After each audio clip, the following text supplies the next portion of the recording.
Welcome to the Miracle Number 7 podcast. I'm Libby McGugan and this is my partner, Graham McKeever. Hello. And in these podcasts, we'll take you on an inspirational journey from sudden diagnosis to self-discovery and healing. And just a reminder that in these podcasts, we don't offer medical advice. This is simply our personal experience intended to inspire, educate and inform. Yeah, so before we start, we'd just like to do what we've been doing the last couple of podcasts and thank the sponsors that have very kindly supported us and those who've given donations. Doesn't matter how small, it means the world to us that you're giving us the support that you are. So thank you so much for that. Thank you. And also a really special thanks to, so I'll tell you the story. We were going to do this podcast yesterday, but I've had this bug, this boomerang bug, I'm calling it. It just keeps coming back. Just a cold, or it might have been COVID, I'm not sure. But it was quite nasty and it came back the last couple of days. So we decided not to record the podcast yesterday because we were both feeling pretty tired. Mm. And then this parcel arrived yesterday afternoon and it was from a lovely friend of ours called Valerie. And she has sent us a jar of gratitude. So within the jar of gratitude, there are a few things. There's a little tea infuser, which is lovely. And she gave us some lovely tea. But the most amazing and creative thing is she's gone and printed off, I don't know if you can see that, our Miracle Number 7 logo. Put it in a little, it looks like it's a Christmas bauble, I think. It's amazing. And a picture of Libby and I on the back. I mean, it's and there's a little love heart thing and a candle as well and a beautiful card. So and some lovely tea. Some lovely tea. So Valerie, thank you so much. So much. I mean, it's so thoughtful. It's hard to explain how thoughtful that's just lovely. So yeah. It's so appropriate that the jar of gratitude arrived just as we're doing the podcast. And this is intended to be filled with little slips of paper with things that you're grateful for. So I will start filling that really soon. So thank you, Valerie. It's a beautiful gift and we really appreciate it. Yeah. Can't believe the timing of it. It's perfect. It's amazing. I'm glad we didn't do it yesterday so we could show this off today. So as Graham said, the focus of this podcast is really around the power of gratitude, and we'll also discuss a bit about the power of the words I am. And these are two things that we kind of brought into this whole journey quite early on. Yeah. And we'll chat about your experience, but also why this matters for health and for well-being. So yeah. Yeah, I think the gratitude thing is, I think it's all very well thinking that you're grateful for things until you have a diagnosis or some sort of compromised situation in your life. And then it, like a lot of things that happen when you have this type of diagnosis, it brings things into sharp focus. Yes. So you do actually know what the meaning of the word gratitude is. You start really understanding what it means. So I think, we're going to discuss a bit of that today. And as Libby said, the words I am, which I hadn't been familiar with before this. So yeah, lots to learn. But before all that, what we thought we'd share with you is one of our favourite quotes, and it's from Albert Einstein, who said, "There are only two ways to view your life. One of them is as though nothing is a miracle, and the other is as though everything is a miracle." And we love that because it really just highlights the fact that everything's a choice point, and whatever we're presented with in any moment, we have a choice about how we respond to that and how we're choosing to see it. It's easy to just fall into the mundane assumption that we're kind of knocked about by life and that it can be a bit boring or similar or everything's just the same and there's no magic in it. But that's actually subliminally, that's a choice. We don't realize we're making it, but when you, as you said, when your life is changed like this so suddenly, Yeah. it puts everything into sharp relief, and you realize the importance of every moment, every day, and how precious that is. Well, I think going back to something I mentioned, I think in the last podcast as well, which is an odd thing to say again, and apologies if it doesn't sit well with people who are going through the same thing. But I'm almost glad that this happened in a way because of the level of engagement in life that it brings. And again, that sounds like a cliche, but it's true. It's true.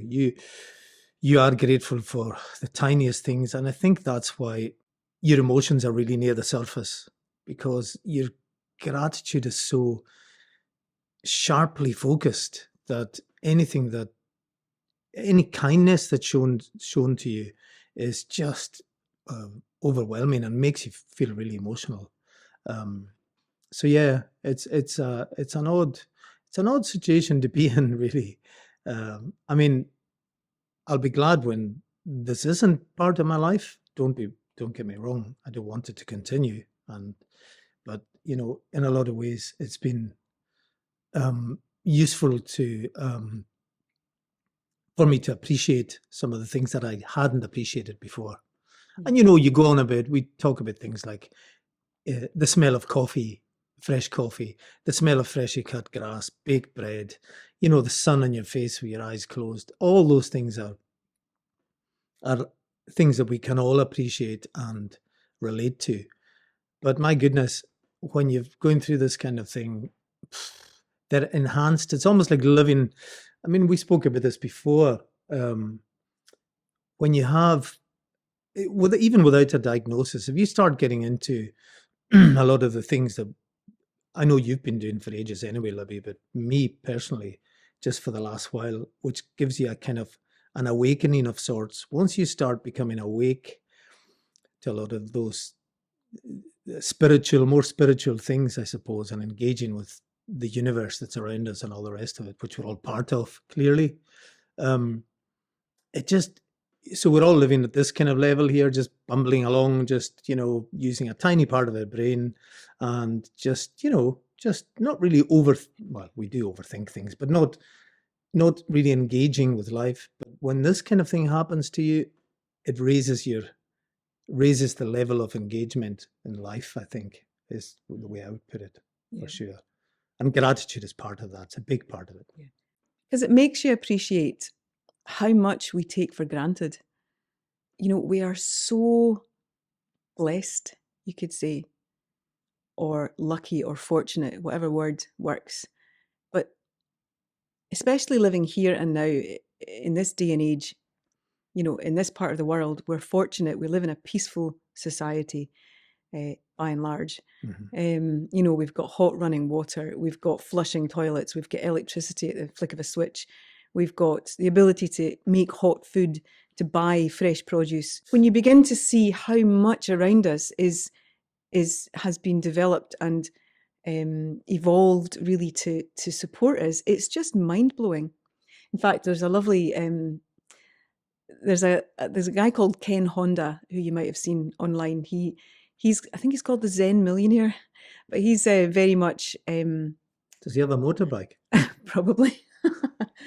Yes. Sorry. But he's very he's connected to abundance and financial prosperity and all that stuff.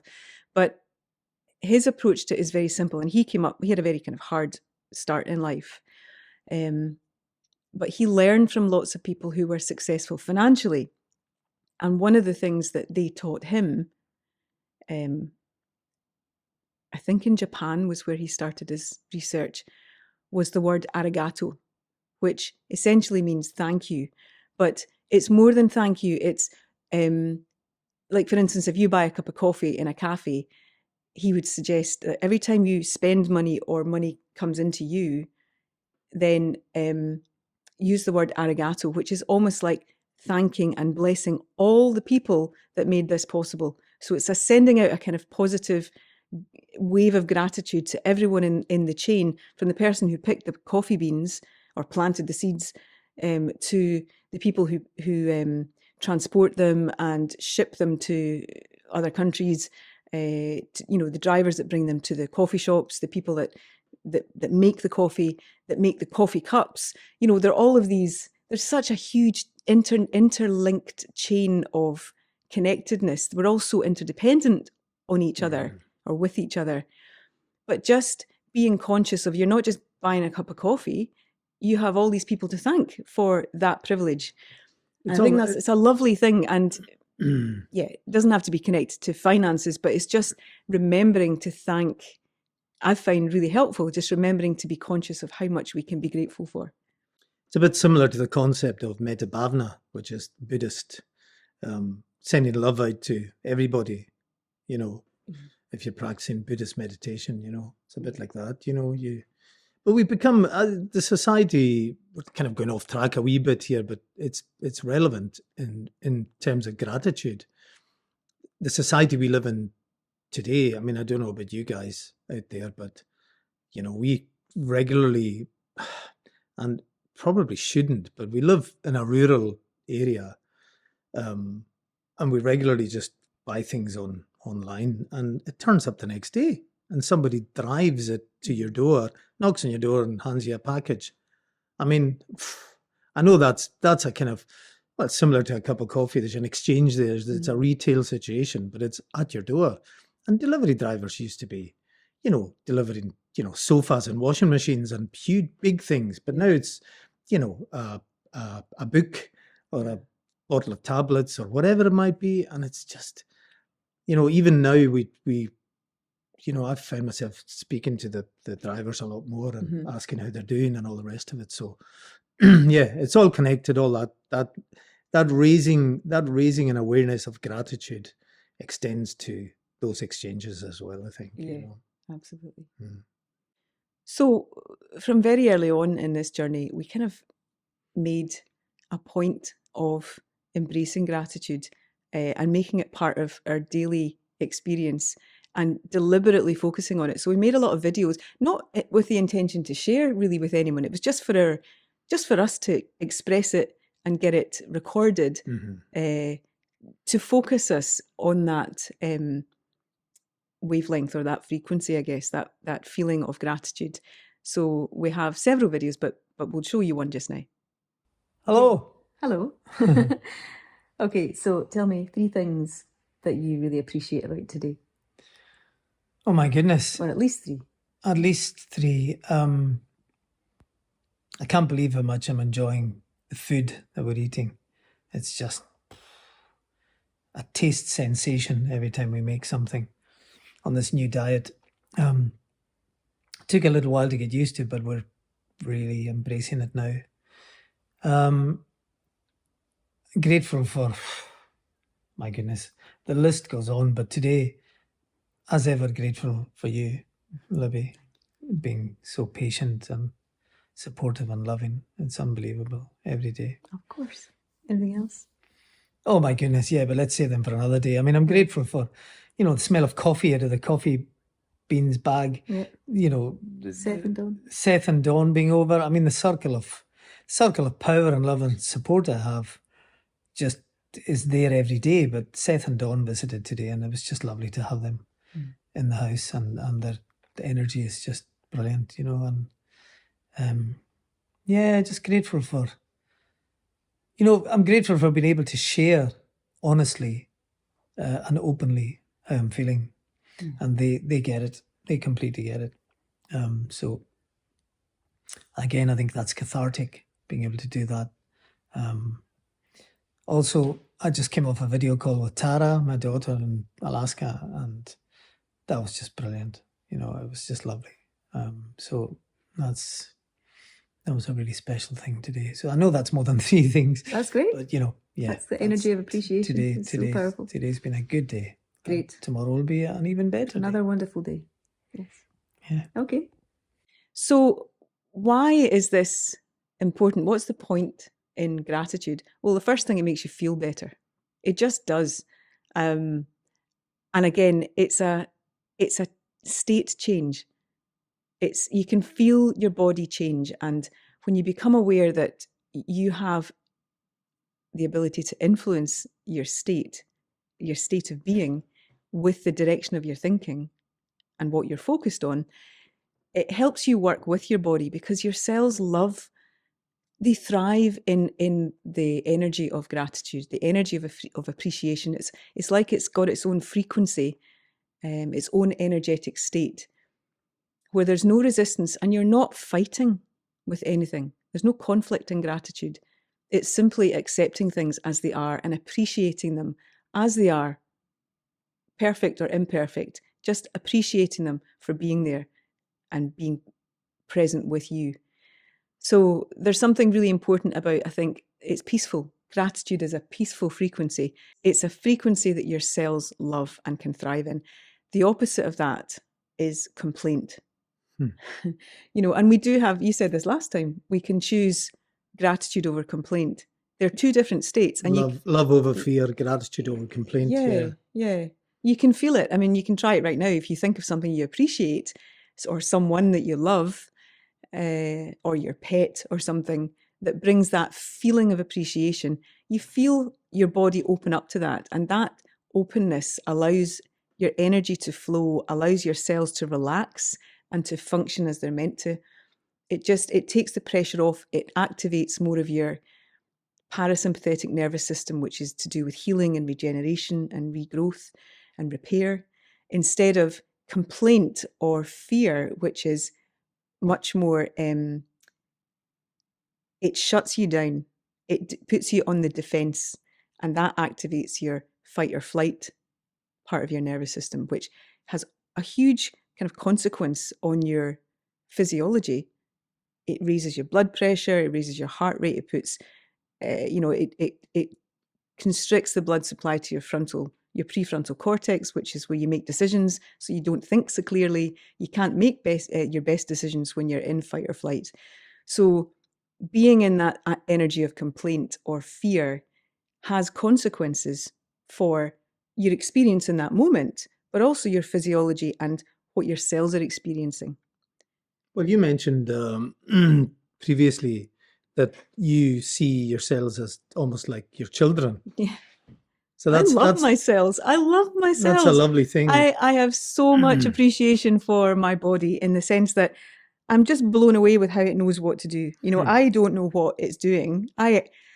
Intellectually, I have no idea how to do what it does, but it just knows. And I love the connection I have with the cells in my body, and the cells in your body, because I trust them completely.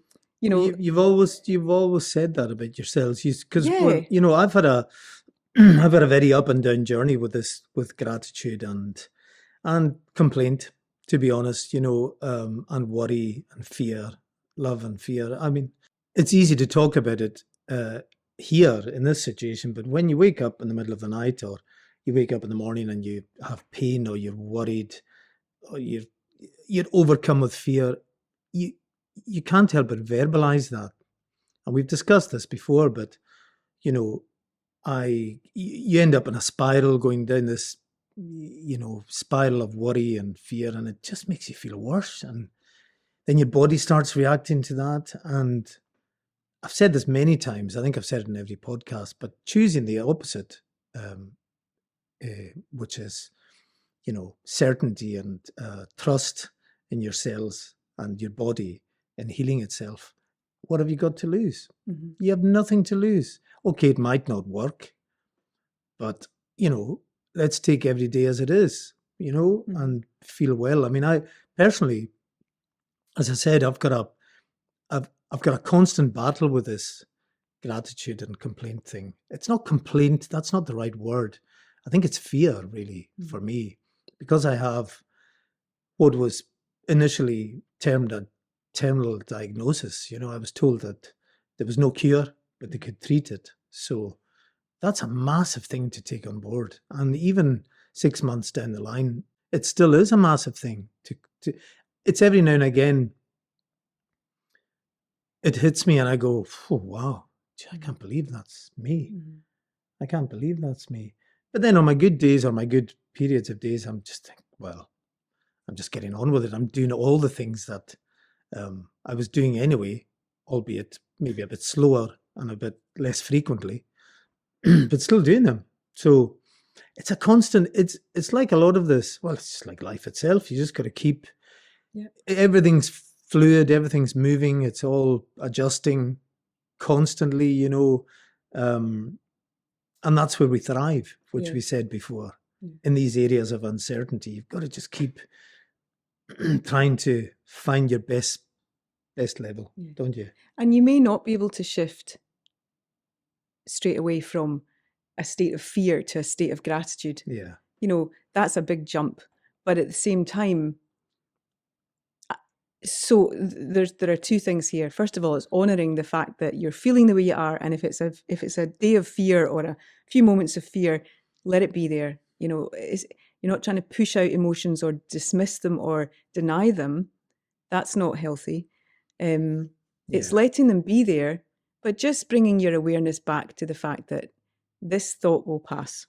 Mhm. You know, and as uncomfortable as it is, just knowing that you're observing it gives you that little bit of distance, and eventually it will pass on. And then when you're back in that space of presence and just, well, what's here right now? Because you're sitting in a room, you know, with me present or whatever, the thought or of the possible things that could happen, worst case scenario, it's not actually happening, you know, in the moment. But this is something that's a human condition. We all have this. We all have this tendency in our minds to worry about the worst case. Our minds are designed really to protect us in that way. But there was something that really hit me years ago, and it was when I heard a quote by Viktor Frankl, who was in the concentration camps, and he wrote a book called Man's Search for Meaning. And there's one quote that he said. He was in there for, I think, 5 years, could be wrong, but of course, just surrounded every day by atrocity. You can't imagine what the man endured and what he witnessed. However, what he said was, everything can be taken from a man, but one thing, the last of the human freedoms, to choose one's own attitude in any set of circumstances, to choose one's own way. So what he did was deliberately focus on something in the day that was good, like people exchanging a hug or an act of kindness, you know, someone sharing some bread with someone else, or consoling someone else, or, you know, something that just one little spark of goodness in the day. And he brought his full attention to that. And, you know, the thinking is that was one of the reasons he got through it. You know, he survived it. He came through. He wrote about his experience and shared it.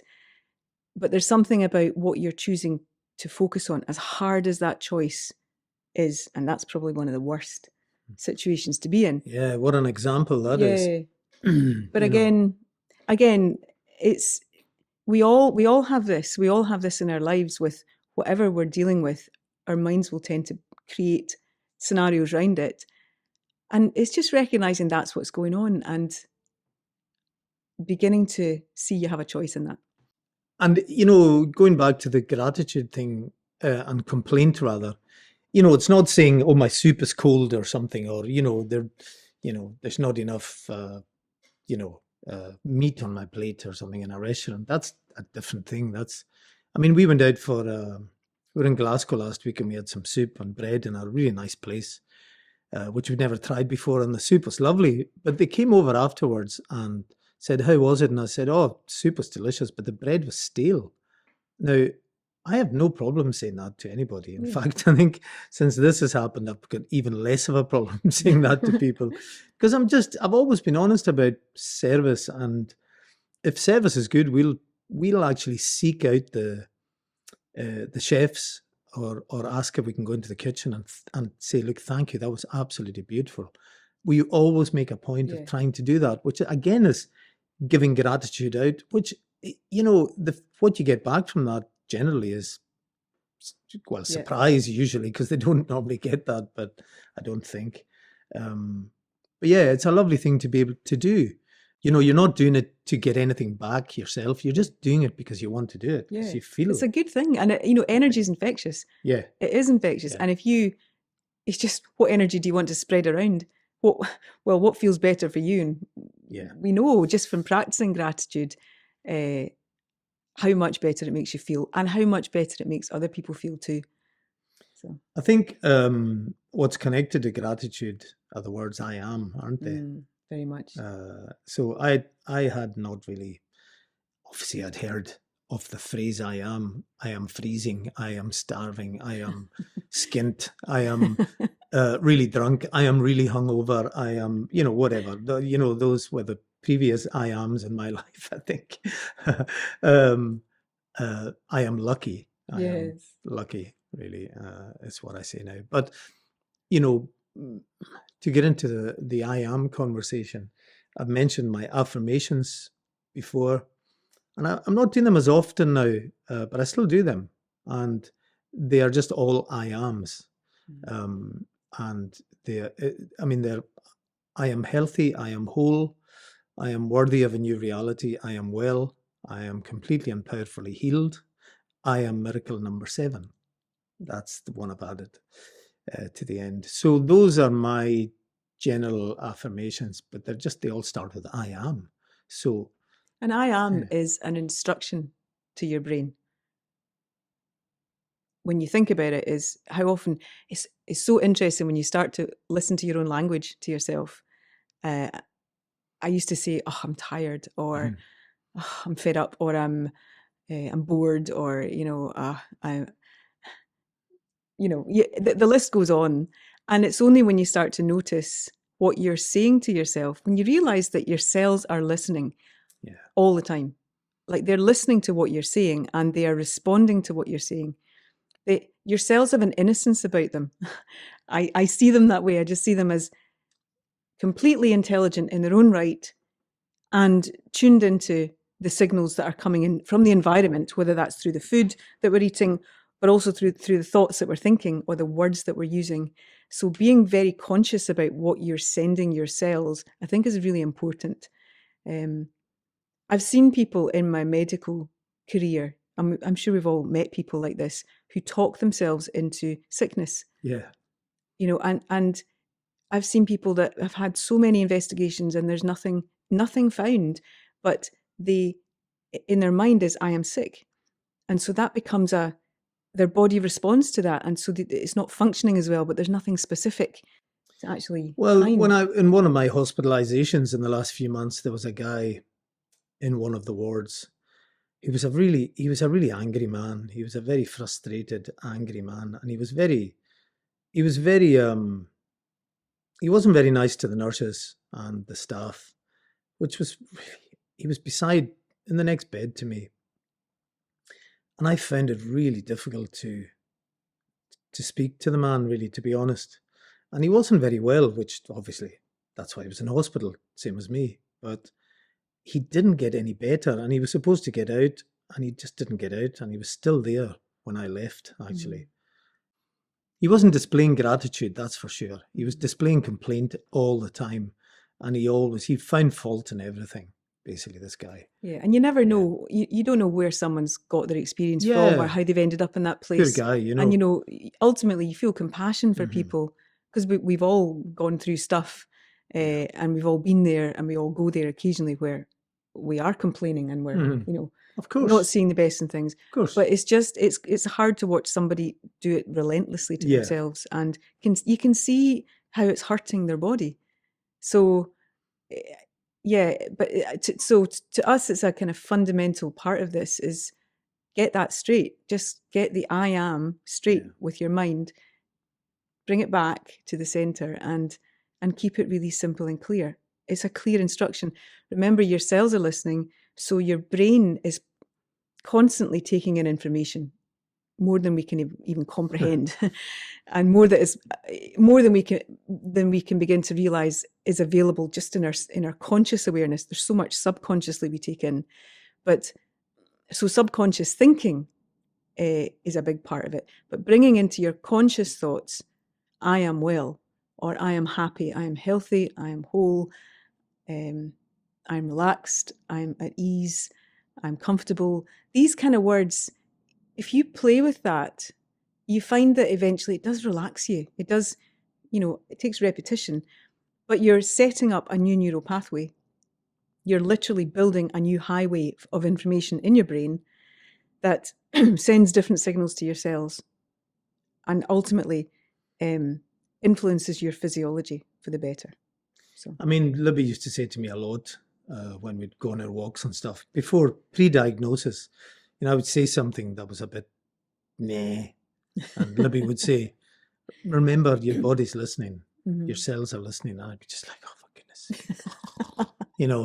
Rolling my eyes and going, yeah, whatever, that kind of thing. But my goodness, again, going back to what this has taught me, it's amazing. And I'm still being taught by myself and by Libby. Well, we're all learning. But and we'll never know everything, obviously, but certainly there's no doubt that, having that positivity to your own self is beneficial, because it's self-love. The self-love. So the beginning of every spiritual journey starts with self-love. Absolutely, 100%. You cannot. I mean, I've been trying to do more meditations recently, and our lovely friend Seth, who's been meditating for years, is trying to kind of help me out with that, and he talks about self-love regularly. And it's so important, but it's a weird thing for probably a man of a certain age from the Hebrides to be going around saying, oh, I love myself. It's a different thing from, in fact, there was a great saying, and people from Stornoway, if you're watching this, I remember there was a saying, if somebody was a bit full of themselves, I used to hear people saying, oh, he thinks he's Archie. I just think, who the heck is Archie? So anyway, if somebody can, write in and tell us who Archie is, it's a different thing from he thinks he's Archie, full of himself. It's more, self-love is it's obviously an internal thing. I think it's partly just, you stop fighting with yourself. Yeah. You stop complaining about yourself, or you stop finding fault in yourself, and you just accept yourself as, this is what I am, this is who I am, and with all my imperfections, it's just fine. Well, I've got two of my uncles have been through really challenging health issues as well over the last 20 years really, but particularly one of my uncles in the last 3 or 4 years, and he's so relaxed about everything. He just kind of goes, he just gets on with it. And, there's a real theory that that's what's got him through his cancer challenges, and he's doing great, and the other uncle's the same. He's been through major heart bypass surgery and strokes, and, he's just like really easy going about everything. Yeah, so there's no fight in that. Yeah, there's no fight. It's that fight. I mean, they use the word surrender quite a lot in these kind of circles, don't they? Really, and surrender seems like a very negative term, doesn't it? In a way, yeah. It's not. I think there's a difference between resignation and surrender. Yeah. The resignation is giving up, and then you've lost your spirit, your fight to live, and that's a different fight from what we're talking about. Your will to live and your energy, your spark of life, that's got to be there.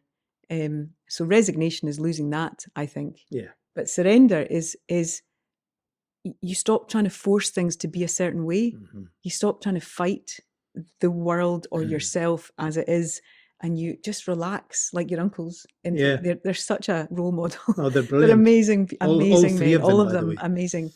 But just they have this lovely air of it's okay, it's easygoing. Yeah. It is what it is, and there's no argument in that. Well, it's like going back to, and we are always referencing Alan Watts because he's just amazing. But he talks about in one of his lectures, he talks about forcing life.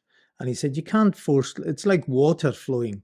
It finds its way around the rocks and it finds its way down eventually, and that's just the way it is. You can't stop that. Well, you could put a huge dam in, I suppose, and stop it. But generally speaking, that's the way it is. It just flows and finds its own way. So I think it's really good to think about these things.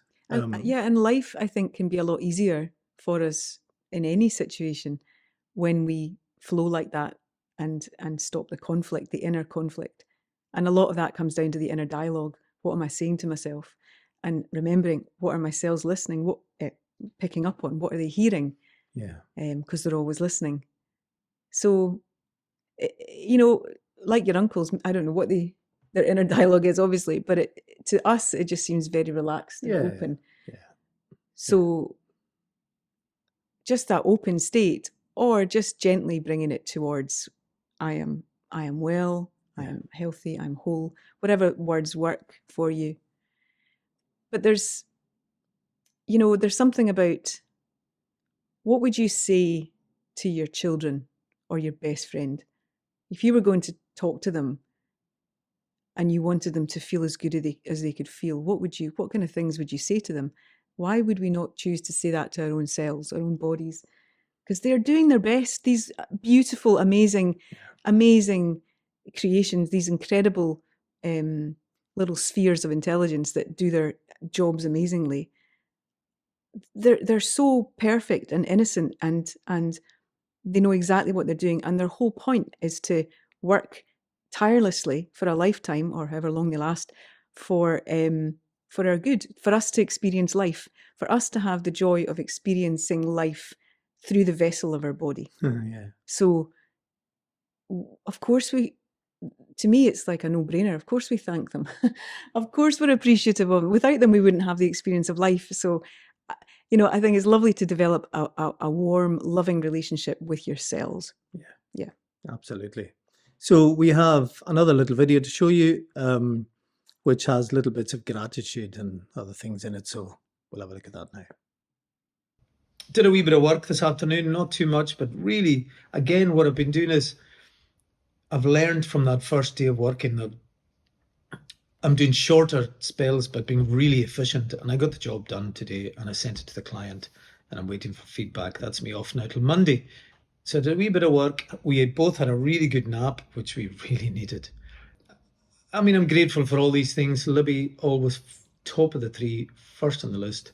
Very grateful for, my goodness, I don't know where I'd be.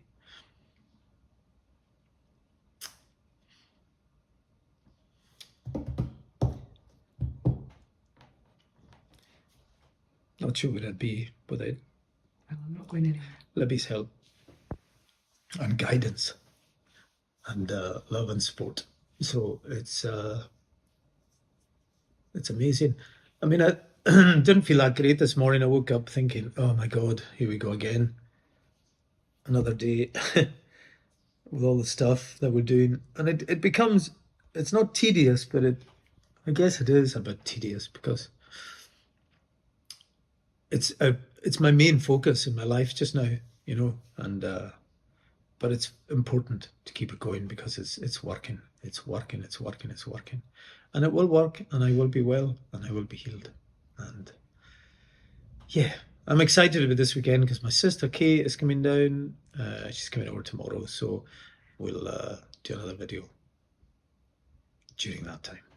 But yeah, good couple of days, really good couple of days. So yeah, as you can see from that video, there was a little bit of a period there. I mean, it was back in, I think that was in June, wasn't it? June or July? June, I think. June. So lots of ups and downs, but I mentioned Libby, as I said, top of the tree when it comes to gratitude, because I really don't know where I'd be without Libby. So I have to thank her every single day for everything she's done for me, and the love and support and guidance and wisdom.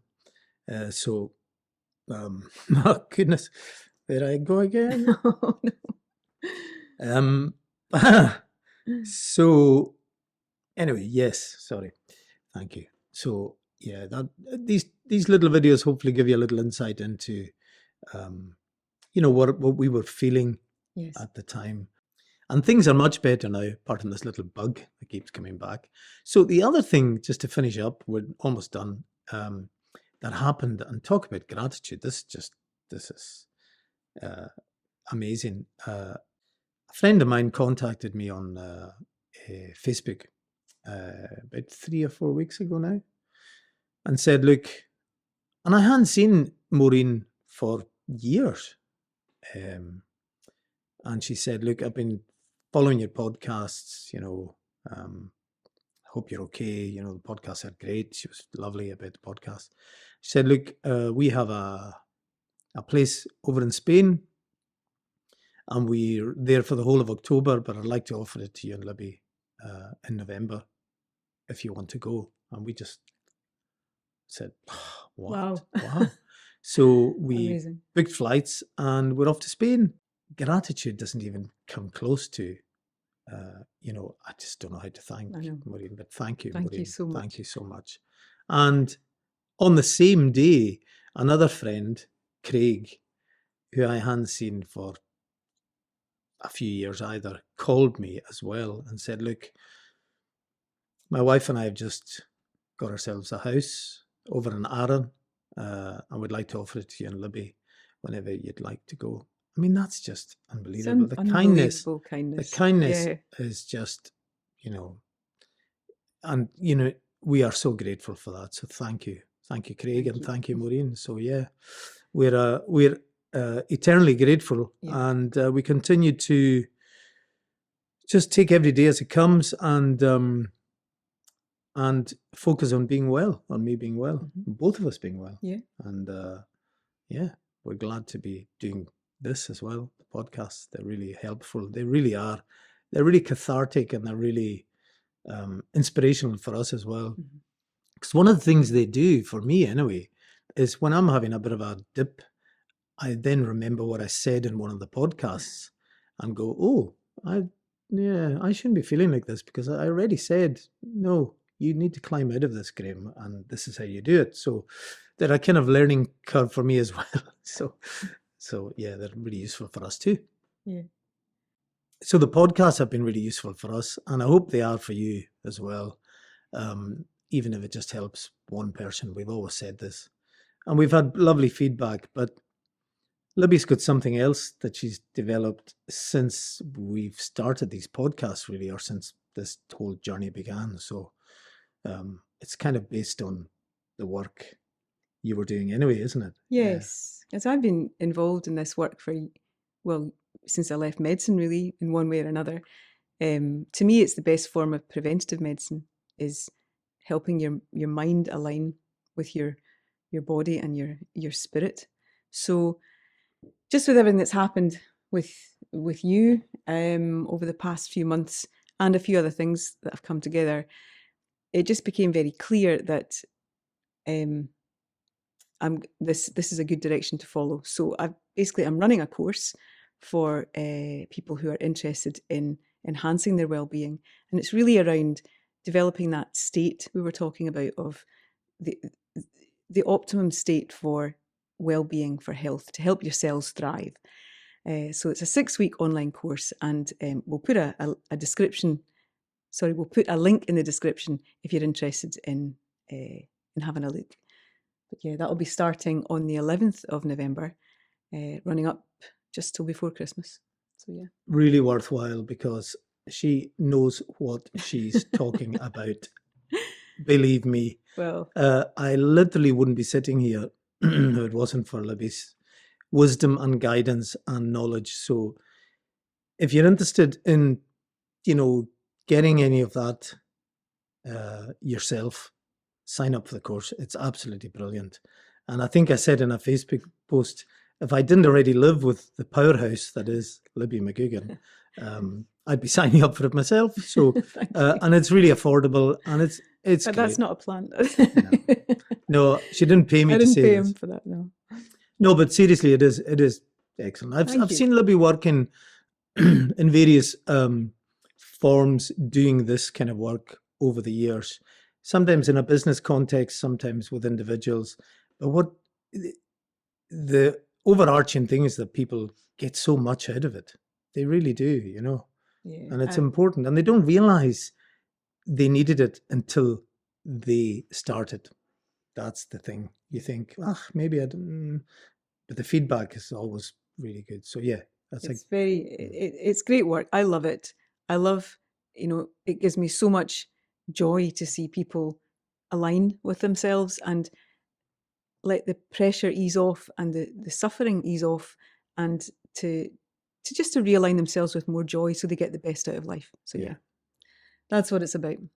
So next week's episode, we'll be looking at the role of the partner and the family and friends, the people, the support network around whoever's going through this, and how important it is for them to look after themselves and their own experience and what they can bring to it. So yeah, that's the focus for next week. Yeah, they're all on their own journey as well, you know, and the person who's at the center of that shouldn't forget that that's also to be considered as the people who are further out. The ripple effects of this kind of thing are, you know, far reaching, you know, so we'll be looking at that. But we'll be away to Spain. So we might be a wee bit later. Mañana, you know.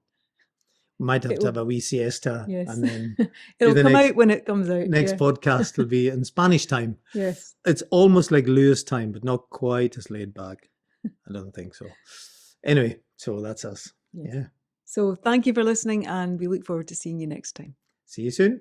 Cheerio.